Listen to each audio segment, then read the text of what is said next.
Assalamualaikum warahmatullahi wabarakatuh. Bertemu lagi dengan berita horor. Kali ini akan menceritakan sebuah kisah dari Deoseta. Yang mau berkunjung saya sertakan linknya di deskripsi. Inilah ceritanya. Pagelaran Seribu Wayang dari Kulit Manusia. Part 1, Topen Nyawa. Mari merayakan kematian di tengah pementasan para mayat. Nikmati semua yang bernyawa, ludahi semua yang bertakwa. Pagelaran terkutuk ini hanya untuk penghuni neraka. Berita horor. Prolog.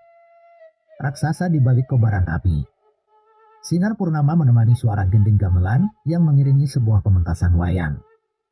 Seorang dalang memainkan dengan menegangkan kisah pewayangan yang membuat seluruh penontonnya terpukau. Setiap wayang yang dimainkan seolah memiliki nyawa dan berlaku layaknya tokoh yang diceritakan pada lakon yang dimainkan. Ada jiwa yang dimasukkan ke dalamnya, jiwa seorang dalang yang menelusuri jejak kitab-kitab pewayangan selama berpuluh-puluh tahun hingga bisa menampilkan sehebat dalam pementasan itu. "Bapak keren ya, Bu," ucap seorang anak yang mengagumi permainan ayahnya di atas panggung. "Iyole, tapi ini sudah lewat tengah malam, kamu tidur ya?" balas ibu dari anak itu. "Gak mau, Bu, Arsa mau nonton Bapak sampai selesai," bantah anak itu. "Hei, besok kamu sekolah sebentar lagi aja ya, habis itu pulang sama ibu," rayu ibunya. Anak itu memasang muka cemberut, namun ia tahu kalau ia tidak bisa membantah perintah ibunya itu. Alunan gending gamelan masih terdengar sayup-sayup dari rumah mereka. Anak itu tertidur bersama dengan ibunya yang setia menemani di sebelahnya. Ada sebuah mimpi yang dijaga oleh sang ibu tentang seorang anak yang bercita-cita meneruskan mimpi ayahnya, membawa kebajikan budaya warisan leluhurnya ke seluruh penjuru Nusantara. "Ibu, Bu Arimbi, buka Bu," tiba-tiba terdengar suara seseorang yang berteriak sembari menggedor pintu rumah. Ibu dan anak itu terbangun dan mengumpulkan kesadarannya. Ia melihat cahaya matahari masih malu untuk menembus tirai jendela kamarnya. Mereka pun segera menghampiri asal suara itu dan mencari tahu maksud dari orang itu. "Pak Joyo, ada apa Pak?" Belum sempat menyelesaikan pertanyaannya, ibu itu melihat kobaran api dari arah pementasan. "Bu, itu api apa, Bu?" tanya Arsa yang mulai panik dengan menggenggam baju ibunya itu. Panggung dan gubuk sekitar pementasan kebakaran, Bu. Cepat pergi, api akan sampai ke tempat ini," teriak orang itu. Ucapan Pak Joyo seketika membuat Aribi panik. Ia pun menggendong Arsa dan mendekat ke arah panggung. Bapak A," teriak Aribi sembari berusaha melindungi Arsa dari panasnya api. "Aribi, sudah, kita harus segera pergi, api mulai menyebar," ucap salah seorang warga. "Tapi, suami saya di mana?" jerit Bu Arimbi. Beberapa warga saling bertatapan, wajahnya seolah memberi jawaban buruk atas keadaan suami Arimbi. "Maaf Arimbi, Ki Darmo Suseno gagal melarikan diri," balas salah seorang warga. Seketika tangis Arimbi meledak, ia segera berlari menuju panggung, namun beberapa warga memaksa menariknya untuk menjauh.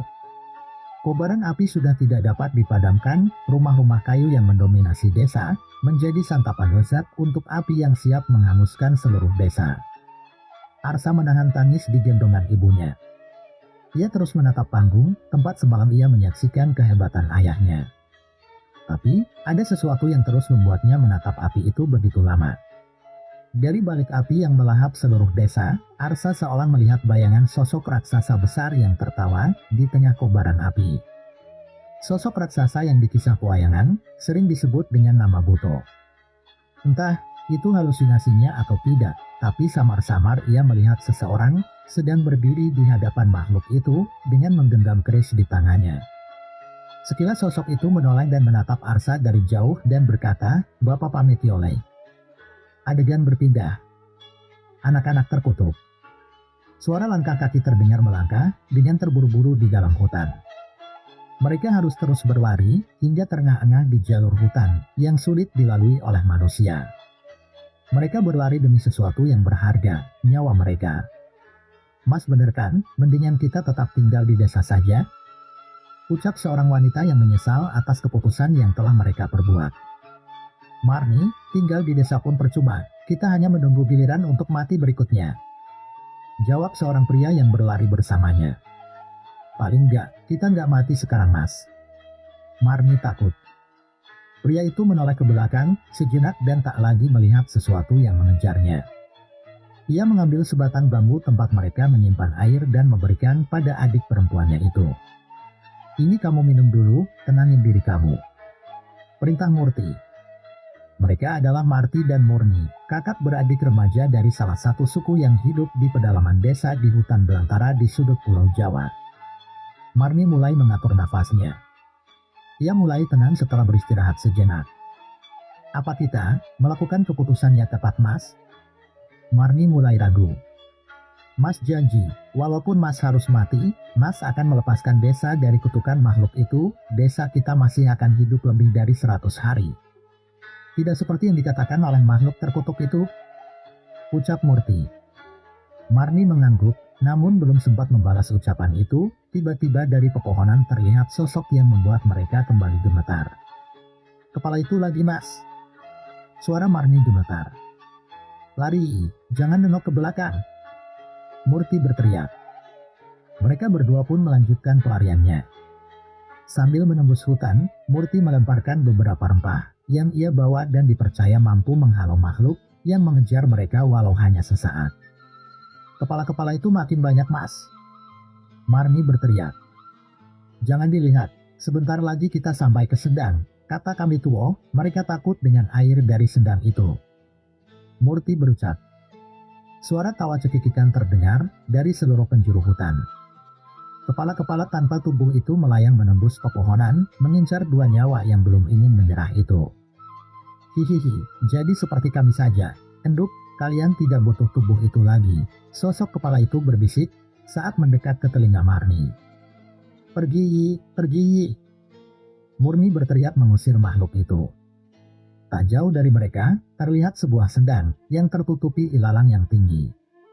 Ada sedikit ruang yang tidak ditumbuhi tumbuhan besar, yang membuat cahaya bulan bisa menerangi sendang berair tenang itu. Itu Mirna, itu sendangnya, teriak Murti. Kala itu Mirna tidak menjawab, sebaliknya, langkahnya melemah. Murti menoleh dan melihat leher adiknya itu sudah terlilit rambut, usus, dan berbagai bagian tubuh dari kepala-kepala yang berhasil menangkapnya. Lari, Mas, ucap Marni dengan wajah yang mulai pucat. Marni, teriak Murti. Murti murka. Ia melempar sisa serbuk rempah yang ada di tas rotanya ke kepala-kepala itu. Namun bukannya pergi, kepala-kepala itu terlihat meledeknya.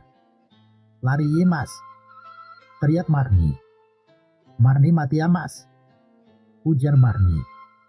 Mas ikut mati juga ya, jawab Murti dengan lemas.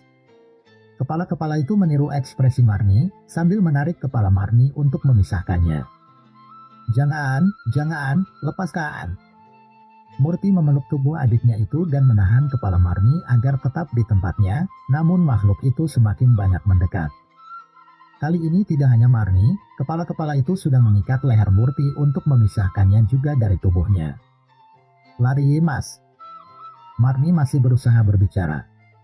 Murti meneteskan air matanya, menyesali keputusannya, karenanya adiknya kehilangan nyawa, dan ia pun tak sanggup hidup bila hal itu terjadi. Adegan berpindah di kantor polisi. Peradaban modern adalah tempat yang asing untuk Murti dan Marni. Mobil dan motor yang berlalu lalang, hiruk-pikuk jalur antar kota, membuat mereka berdua merasa di dunia yang amat sangat berbeda. Desa mereka berdua sudah mengenal listrik yang dipasok dengan pembangkit sederhana dengan tenaga arus sungai. Setidaknya listrik itu cukup untuk menyalakan satu buah lampu bohlam di setiap rumah.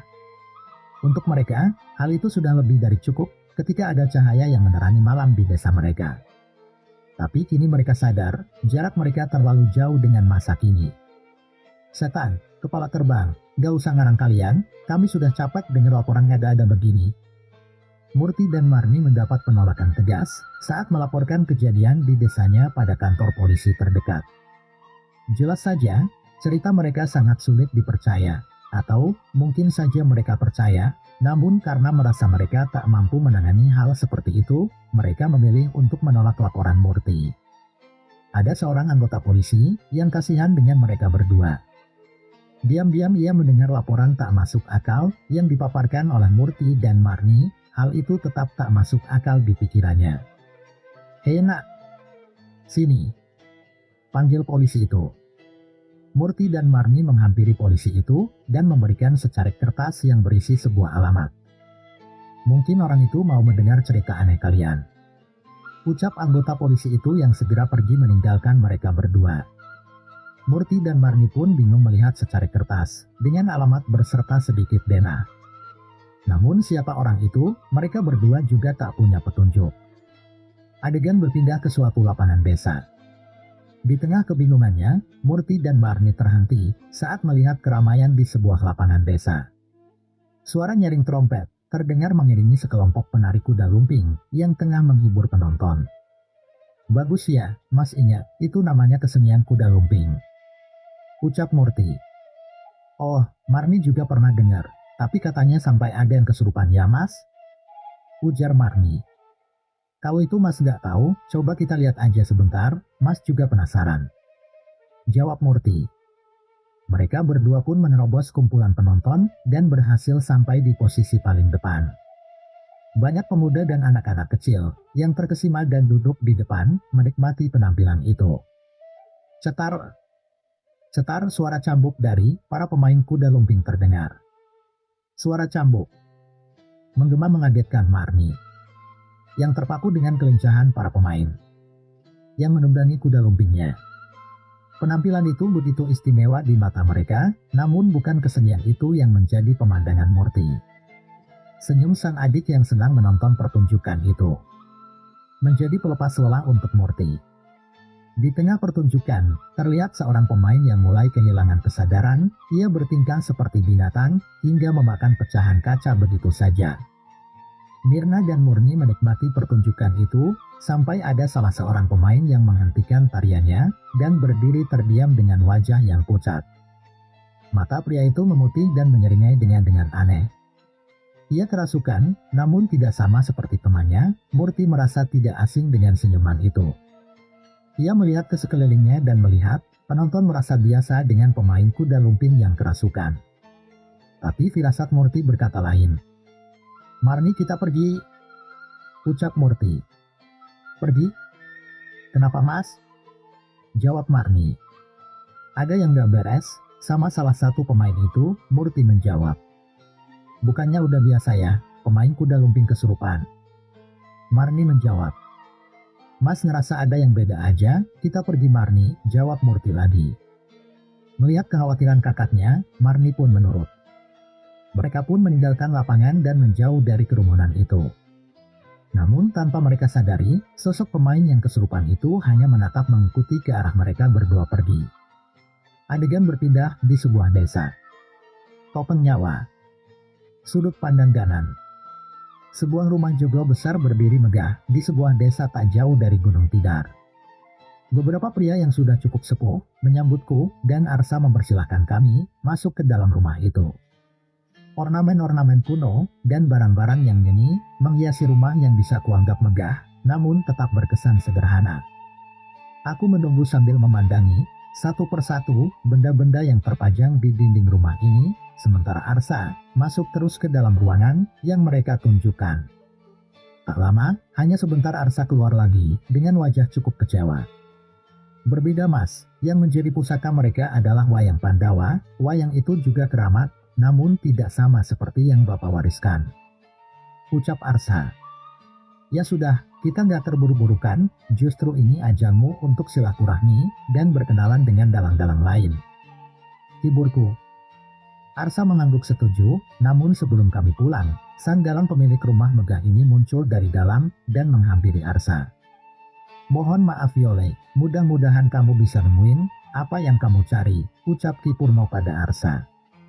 "Enggak Ki, saya justru berterima kasih. Walau nggak nemu apa yang saya cari, tapi bisa bertemu Ki Purno sudah membuat saya senang," balas Arsa dengan polosnya. "Hahaha, kalian bebas untuk mampir ke sini, pintu sanggar saya terbuka lebar untuk kalian," matur nuwun Ki. "Tapi apa mungkin Ki Purno punya informasi mengenai jenis wayang pusaka seperti milik Arsa?" Tanyaku. Ki Purno mencoba mengingat-ingat sambil mengelus janggutnya. Dari gerak-geriknya, ia seperti merasa memiliki petunjuk. Sebenarnya, saya pernah mendengar sebuah cerita, anggap saja ini dongeng, tapi seandainya kalian menemukan kesamaan, ini mungkin menjadi sebuah petunjuk. Ki Purno mempersilahkan kami untuk duduk dan menyajikan kami suguhan ringan. Ini pertanda bahwa ceritanya mungkin akan panjang. Ki Purno menceritakan bahwa di zaman dulu ada kisah tentang keberadaan padepokan wayang yang hanya menyajikan permainannya untuk makhluk-makhluk tak kasat mata. Permainan mereka disukai oleh makhluk-makhluk itu, hingga apapun yang mereka minta pasti akan dikabulkan oleh makhluk-makhluk itu. Sang dalang yang merasa di atas angin, memanfaatkan makhluk-makhluk itu untuk memenuhi hasratnya. Mereka menjadi bagian dari kerajaan-kerajaan kecil, dengan menawarkan bantuan dari alam lain. Sang dalang menjadi raja di belakang layar, dan mengendalikan kerajaan itu untuk memenuhi keinginannya.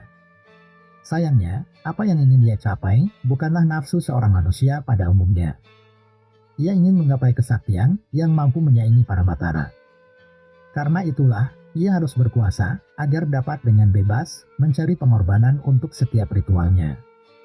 Pementasan wayang, yang seharusnya menjadi waktu untuk dakwah, menjadi momok yang menakutkan bagi masyarakat di kerajaan itu.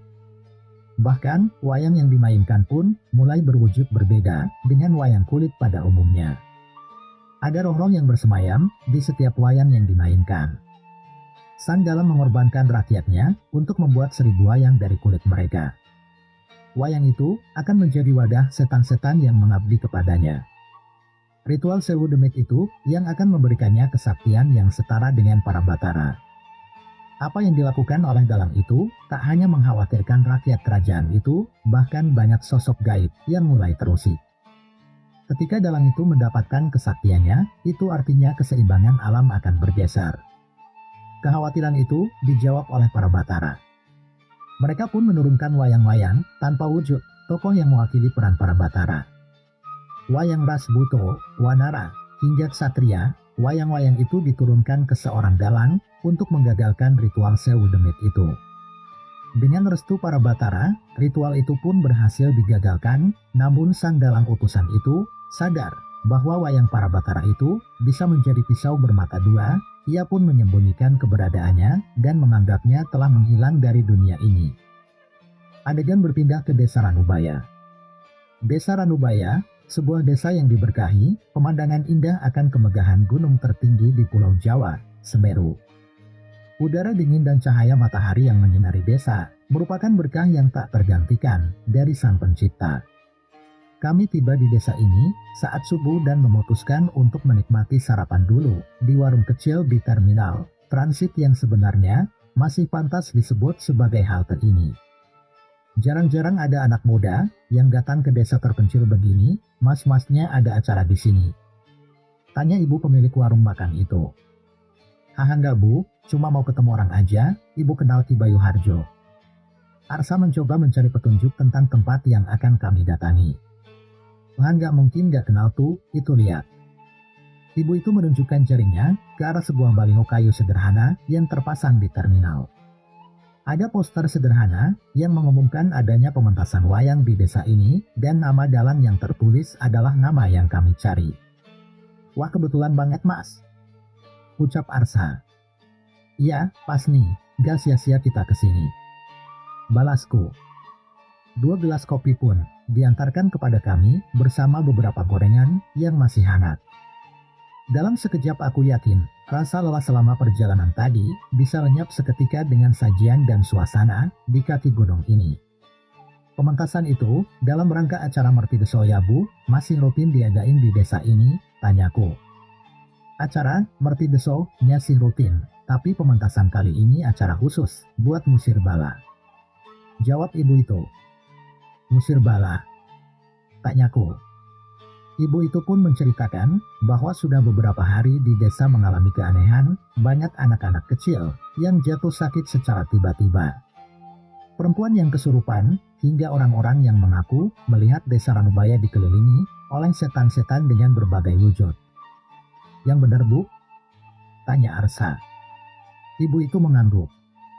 Anak saya juga sampai sekarang masih terbaring di ranjang, Mas.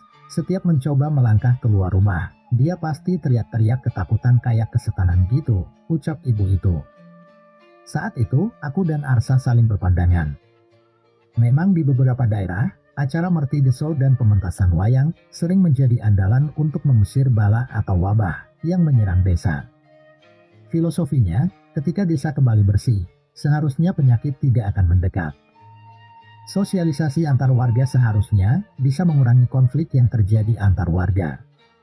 Pementasan wayang di malam hari bisa menjadi ajang dakwah untuk mengingatkan warga akan nilai-nilai moral dan sosial. Tapi untuk beberapa kasus, pementasan wayang memang dipercaya sebagai perantara untuk keselarasan alam dan penghuninya, baik yang kasat mata ataupun yang tak kasat mata. Aku dan Arsa menghabiskan siang kami dengan mengelilingi desa, mencoba mencari tahu tentang apa yang sebenarnya menimpa desa ini. Saat itu, warga sedang sibuk dengan acara bersih desa, hingga arak-arakan sesaji yang pada akhirnya menjadi rebutan warga. Walau terlihat meriah, dalam sekejap saja, kami berdua menyadari bahwa cerita Ibu Warung tentang bala yang menyerang desa ini itu benar adanya. Mungkin di siang hari hal itu tidak begitu terlihat, tapi entah saat malam nanti. Namun, saat melihat ke rumah-rumah warga, kami tahu bahwa penyakit yang menimpa anak-anak dan teror yang mengincar warga memang berhubungan hal gaib. Saat malam semakin larut, kami mengambil posisi di alun-alun desa, menanti pementasan Ki Bayu sesuai yang diumumkan di spanduk dan baliho sekitar desa. Panggung sederhana sudah berdiri dan sebagian penjajah makanan sudah menempati tempatnya masing-masing untuk memancing pelanggan. Sebungkus kacang rebus menjadi pilihan kami untuk teman menonton pementasan wayang semalam suntuk itu.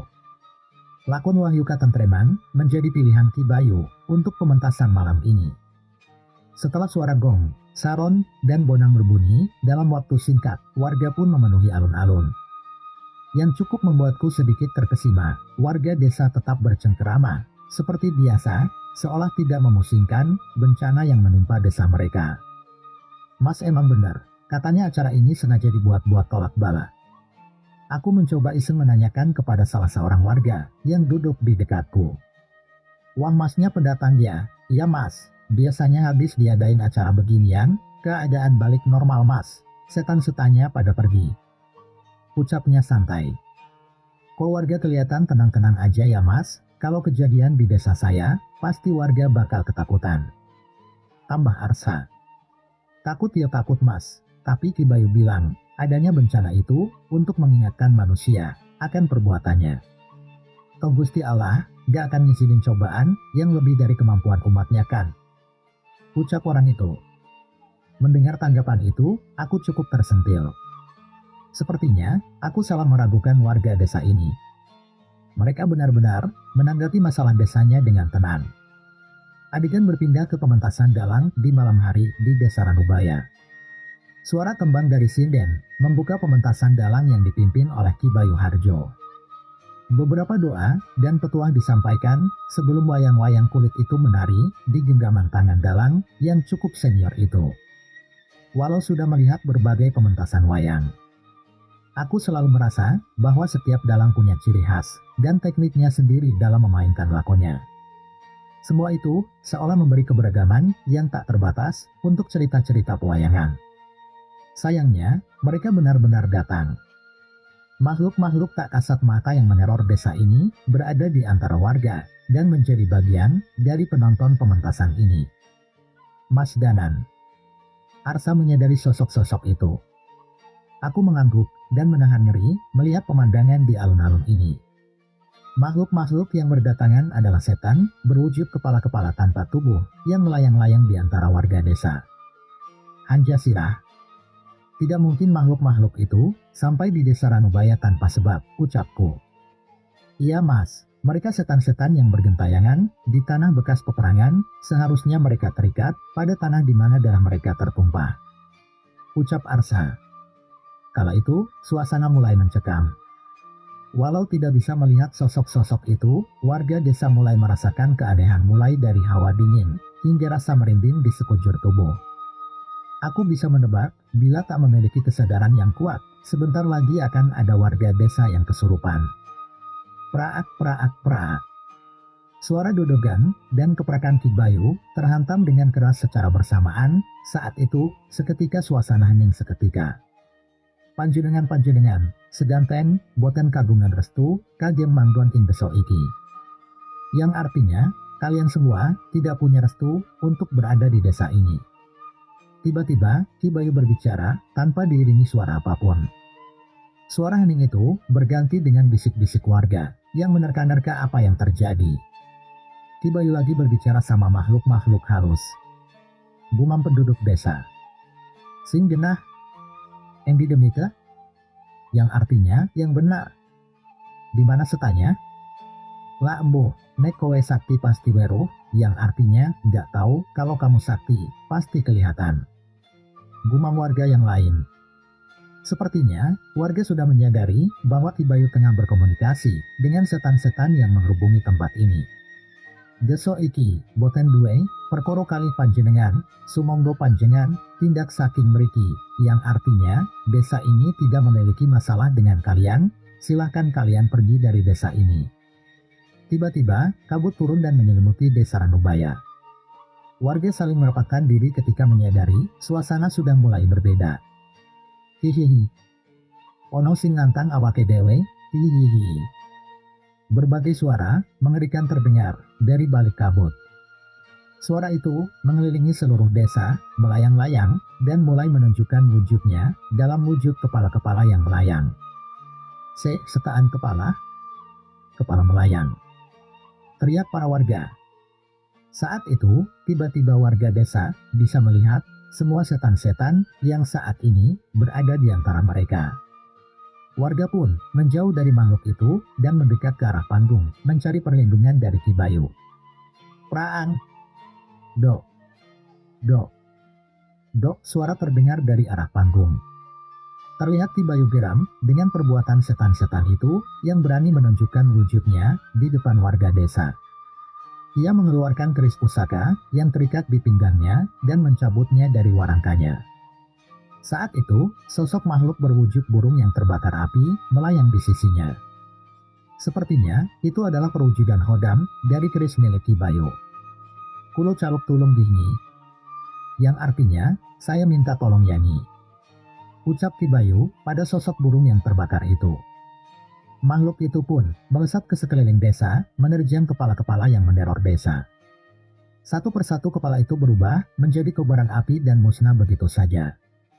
Ki Bayu ternyata bukan dalang biasa, pusaka itu punya kekuatan yang mengerikan. Ucap Arsa. Aku setuju, desa ini beruntung memiliki sosok Ki Bayu yang melindungi desa ini. Hoek hoek. Ki Bayu terjatuh, ia memuntahkan darah dari mulutnya. Ki Sudaki, jangan memaksakan diri. Salah seorang sinden mencoba menahan Ki Bayu. Namun, Ki Bayu masih mempertahankan keris itu di genggamannya. Kita tidak bisa tinggal diam, kesaktian keris itu menggerogoti tubuhnya. Ucapku. Sayangnya, sebelum aku bertindak, sesuatu yang mengerikan kembali terjadi. Ada sosok topan berwujud Batara Kala, berwarna putih, yang melayang dan mendekat ke arah pementasan. Wong-wong goblok. Yang artinya, orang-orang goblok, kalian pikir, bisa menghentikan kami hanya dengan pagelaran dan pusaka remeh itu, ucap makhluk itu. Topan itu berbicara menantang Ki Bayu. Ki Bayu yang sudah susah payah untuk berdiri memberi isyarat burung api itu untuk menyerang topeng itu. Namun Ki Bayu tertahan saat melihat ada ratusan kepala yang muncul di belakang topeng tanpa tubuh itu. Keris Ki Bayu terjatuh dari tangannya dan sosok burung api itu menghilang. Hikeh-keh. Serahkan saja kedua bocah itu, seluruh nyawa di desa ini bisa mati hanya karena kalian melindungi mereka. Kami tidak mengerti apa yang kau katakan, tidak ada orang yang kau cari di desa ini. Balas Ki Bayu. Saat itu, ada 3 warga desa melayang secara tiba-tiba. Kepala-kepala itu menjerat rambutnya ke leher warga dan membawanya melayang setinggi mungkin. Hihihi, manusia itu makhluk lemah, kepala kalian akan hancur jika jatuh dari ketinggian ini. Serahkan saja kedua anak itu, makhluk itu mengancam. Kepala-kepala itu mengancam mereka. Memang benar, jatuh dari ketinggian itu tak akan ada yang bisa selamat. Jangan, jangan, kami tidak tahu apa yang kalian katakan. Warga desa itu benar-benar ketakutan, sepertinya mereka memang korban atas sesuatu yang tidak mereka ketahui. Hihihi, mati saja kalian, ucap topeng itu. Mendengar perintah dari topeng misterius itu, ketiga tubuh warga itu pun terjatuh dari ketinggian. Arsa, teriakku. Arsa mengibaskan wayang Jatayu yang sudah ia genggam sejak tadi. Sosok roh berwujud burung melayang mendekat ke tubuh-tubuh yang terjatuh itu secepat mungkin dan berusaha menangkapnya. Untuk mencegah setan-setan itu melakukan hal serupa, aku pun memisahkan sukma dari ragaku dan melesat ke arah Hanjasirah yang mengincar warga lain untuk dihabisi. Seraat, seraat. Secepat mungkin, aku mengujamkan keris raga sukma ke setan-setan kepala itu dan memusnahkannya dari sekitar warga. Keberadaan kami disadari oleh Ki Bayu dan ia pun langsung menoleh ke tempat kami berada. Siapa yang berani-berani ikut campur? Setan topeng itu mengamuk. Kabut hitam yang mengisi topengnya itu membesar dan membentuk tubuh menyerupai seorang kakek kurus. Aku pun kembali ke tubuhku dan mengajak Arsa untuk mengambil posisi di depan warga desa. Ikut campur, melihat kalian mau membunuh manusia dan kami tidak boleh ikut campur. Konyol, teriakku. Ki Bayu turun dari panggungnya, warga desa pun membuka jalan dan mengantarkan dirinya ke dekat kami. Terima kasih, kalian ini siapa? Ucap Ki Bayu. Tenang saja Ki, jangan memaksakan diri biar Mas Danan yang menghadapi setan-setan itu. Ucap Arsa membantu Ki Bayu untuk berdiri. Iya Ki, biar saya yang berhadapan dengan mereka, tolong bantu Arsa melindungi warga desa. Ucapku. Bukannya aku jumawa. Tapi keberadaan setan-setan kepala dan topeng ini memang seharusnya bukan perkara sulit.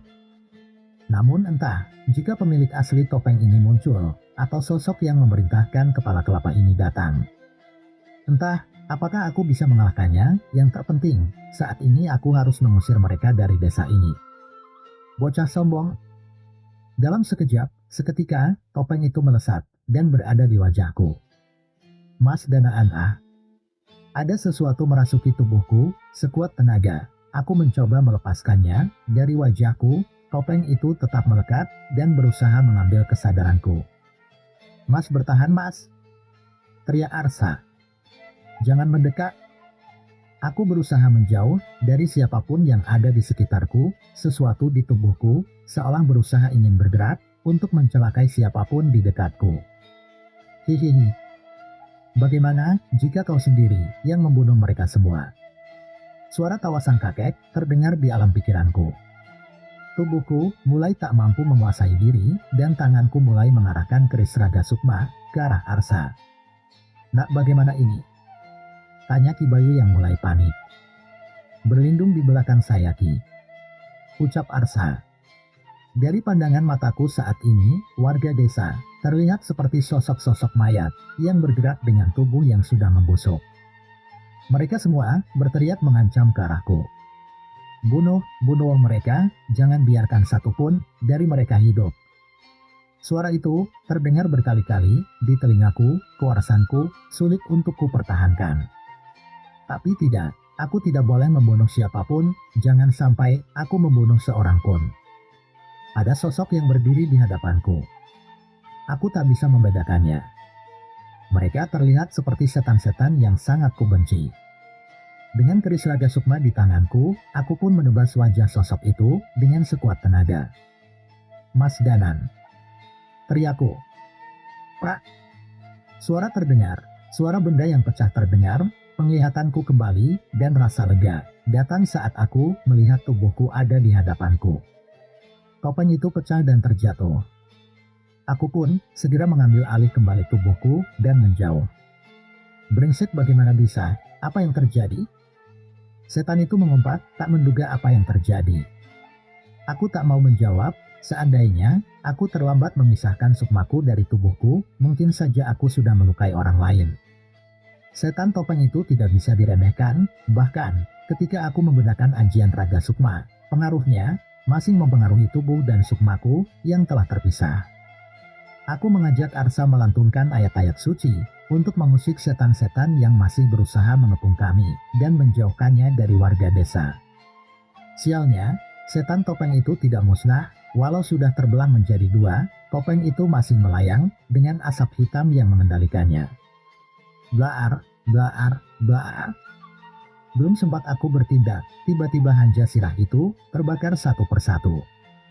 Aku menoleh ke arah Ki Bayu, ia sudah di posisi duduk bersilanya dengan keris di tangannya. Sepertinya, ia ingin segera menyelesaikan ini semua. Tak mau kalah dengan Ki Bayu, aku pun membacakan ajian pada keris Raga Sukma hingga kilatan putih mulai menyala. Dengan sekuat tenaga, aku menghantamkan keris itu pada topeng laknat itu. Serat-serat. Suara keris Raga Sukma membabat, seranganku memecahkan sebagian dari topeng itu, tanpa memberi celah, aku ingin menebas kembali makhluk itu, namun entah bagaimana topeng itu sudah berada di wajah Arsa. Arsa! Teriakku. Arsa berdiri terdiam, ia tidak bergerak. Kikiki, rupanya bocah ini lebih mudah untuk kukuasai.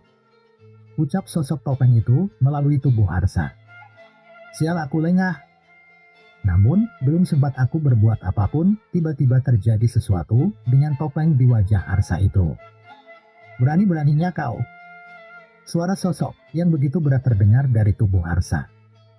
Topeng itu retak, asap hitam yang menyelimuti topeng itu berubah menjadi api. Siapa kau, kenapa kau bisa ada di tubuhnya? Topeng itu melepaskan dirinya dari wajah Arsa, namun setan itu sepertinya ketakutan sejadi-jadinya, sementara Arsa jatuh terkulai, aku bingung dengan apa yang terjadi. Setan topeng itu pun menjauh dari kami. Ia melihat, sudah tidak banyak pasukannya yang tersisa. Jika kalian tidak menyerahkan kedua anak itu, tumbal yang diminta akan lebih besar. Mereka akan menjadi bagian dari pagelaran 1000 wayang dari kulit manusia, nyawa mereka sebanding dengan 100 nyawa manusia. Ucap setan topeng itu. Pagelaran 1000 wayang dari kulit manusia. Teriak Ki Bayu. Hahaha, kau sudah tahu rupanya, datanglah, kami mengundangmu, dan akan kau saksikan pementasan yang lebih indah dari permainan bodohmu. Pertumpahan darah, tarian arwah, pesta 1000 demit, semua akan menjadi bagian dari pertunjukan di hutan keramat, Lawung Sasar Tanah Beurom. Tunggu, Lawung Sasar. Aku berlari, mencoba mengejar sosok itu, untuk mencari tahu tentang apa yang ia maksud, namun kabut menelan keberadaannya, dan menghilangkannya dari pandanganku. Aku menoleh ke arah Ki Bayu, wajahnya begitu pucat. Ia benar-benar ketakutan saat mendengar kata-kata pagelaran 1000 wayang dari kulit manusia itu. Warga pun menghampiri Ki Bayu, setelah yakin keadaan mulai aman, ia pun mencari seorang ibu yang sudah cukup berumur di antara warga. Bagaimana kedua anak itu, apa mereka aman? Tanya Ki Bayu. Ibu itu mengangguk sambil menahan air matanya. Tenang saja Ki, mereka aman, semua warga menjaganya. Balas warga yang lain. Saat itu, aku dan Arsa saling bertatapan, mempertanyakan apa yang terjadi. Tunggu Ki, jadi sebenarnya kalian juga tahu mengenai kedua anak itu? Tanyaku. Maafkan kami Mas, walau apapun yang terjadi, kami tidak mungkin menyerahkan kedua anak tidak bersalah itu pada setan-setan biadab itu. Balas Ki Bayu. Tapi kalian bisa mati? Protes Arsa. Yang menentukan hidup dan mati kami itu, Gusti Allah. Kalau kami memilih keputusan yang benar, kami yakin yang terjadi pada desa kami adalah takdir yang terbaik. Balas pemuda yang tadi sempat duduk di dekat kami. Sekali lagi, aku meremehkan warga desa ini, terbuat dari apa hati mereka ini, bahkan berbagai penyakit, teror gaib harus mereka tanggung demi melindungi kedua anak itu. Sebenarnya, siapa kedua anak itu Ki? Tanya Arsa. Sebelum ku kenalkan kalian pada mereka, mungkin ada baiknya kita berkenalan lebih dulu, kita bicara di rumah saya saja ya. Ajak Ki Bayu. Benar juga, kejadian tadi membuat kami lupa memperkenalkan diri pada Ki Bayu. Sepertinya memang kami harus menghabiskan banyak waktu di tempat ini. Ada banyak hal yang harus ku cari tahu. Mulai dari niatan awal kami mencari tahu tentang wayang keramat Arsa, tentang siapa kedua anak yang membawa kutukan di desa ini, dan tentang hal yang dikatakan oleh setan topeng itu. Pagelaran 1000 ayam dari kulit manusia. Jika itu adalah bencana besar, jelas bencana itu terjadi di saat yang buruk. Saat ini, Cahyo berada di tempat yang tak dapat kami gapai. Sulit bagiku untuk meminta pertolongan darinya. Jelas, tanpa kehadiran Cahyo, aku kehilangan satu kekuatan yang sangat dapat diandalkan. Tapi, jika pementasan itu berada di lowong sasar, seharusnya mereka bisa membantu menangani bencana ini. Bantuan 2 pendekar dari tanah Pasundan itu akan sangat membantu. Sepertinya, mau tak mau, kami harus merepotkan mereka sekali lagi. Bersambung part 2. Nantikan cerita berikutnya. Terus ikuti channel Berita Horor. Jangan lupa subscribe, share, komen, dan nyalakan tanda loncengnya, supaya tidak ketinggalan cerita-cerita dari Berita Horor. Sehat selalu dan berkah.